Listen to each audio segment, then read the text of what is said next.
তোমরা যে বিয়ে করার উদ্দেশ্যে প্রেম করো, এটা কি যায়? প্রেমটা করতেছো কেন? কারণটা কি? বলতেছো যে না ও ভালো, ও কি হ্যাঁ ধার্মিক, কারণ এক শুধু আমার সাথে কথা বলার কারণে কথা বলে না।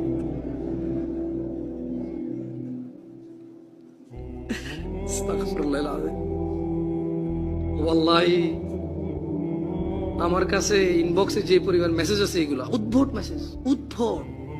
বলতেছে যে ও কোরআন শরীফ ছুঁয়ে বলছে আমাকে বিয়ে করবে।